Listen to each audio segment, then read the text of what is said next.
ഫ്രണ്ടിനെതിരെ രാജ്യവ്യാപക റെയ്ഡിന് പ്രേരിപ്പിച്ചത് കൈവെട്ട് മുതൽ കൊലപാതകങ്ങൾ വരെയുള്ള തീവ്രവാദ കേസുകളിലെ സംഘടനയുടെ ബന്ധമെന്ന് NIAയുടെ വെളിപ്പെടുത്തൽ. ഇതുവരെ സംഘടനയുമായി ബന്ധപ്പെട്ട 19 കേസുകൾ അന്വേഷണത്തിലുണ്ടെന്നും NIA വ്യക്തമാക്കുന്നു. പോപ്പുലർ ഫ്രണ്ടിനെതിരെ നടന്ന വ്യാപക റെയ്ഡിന്റെ കാരണങ്ങളും വിശദാംശങ്ങളും വെളിപ്പെടുത്തിക്കൊണ്ട് NIA പുറത്തിറക്കിയ ഔദ്യോഗിക വിശദീകരണത്തിലാണ് ഇക്കാര്യങ്ങൾ വ്യക്തമാക്കിയിരിക്കുന്നത്. EDയുടെയും NIAയുടെയും നേതൃത്വത്തിൽ രാജ്യത്തെ 15 സംസ്ഥാനങ്ങളിലെ 93 കേന്ദ്രങ്ങളിലാണ് NIA തിരച്ചിൽ നടത്തിയത്.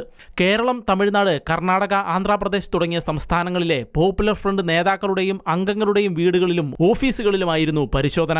നിരവധി തീവ്രവാദ കേസുകളിലെ പോപ്പുലർ ഫ്രണ്ട് പ്രവർത്തകരുടെ ബന്ധവും സാന്നിധ്യവുമാണ് പരിശോധനയിലേക്ക് നയിച്ചതെന്ന് NIA വ്യക്തമാക്കുന്നു. കേരളത്തിൽ കോളേജ് പ്രൊഫസറുടെ കൈവെട്ടിയതുപോലുള്ള നിരവധി ക്രിമിനൽ കേസുകളിൽ പോപ്പുലർ ഫ്രണ്ട് നേതാക്കളുടെ പങ്ക് കണ്ടെത്തിയിരുന്നെന്നും NIA വിശദീകരിക്കുന്നു.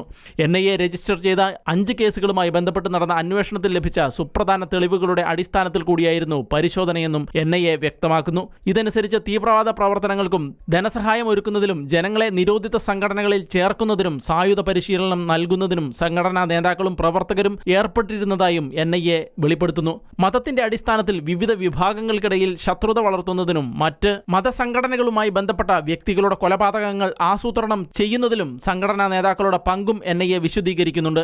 ഇസ്ലാമിക് സ്റ്റേറ്റിന്റെ തീവ്രവാദ പ്രവർത്തനങ്ങൾ പിന്തുണയ്ക്കാനായി പ്രമുഖ വ്യക്തികളെയും സ്ഥലങ്ങളെയും ആക്രമിക്കാനായി സ്ഫോടക വസ്തുക്കൾ ശേഖരിക്കുന്നതിനും സംഘടനാ പ്രവർത്തകർ ശ്രമിച്ചെന്നും NIA വ്യക്തമാക്കുന്നു. ഷെക്കേന ന്യൂസ് ബ്യൂറോ, ദില്ലി.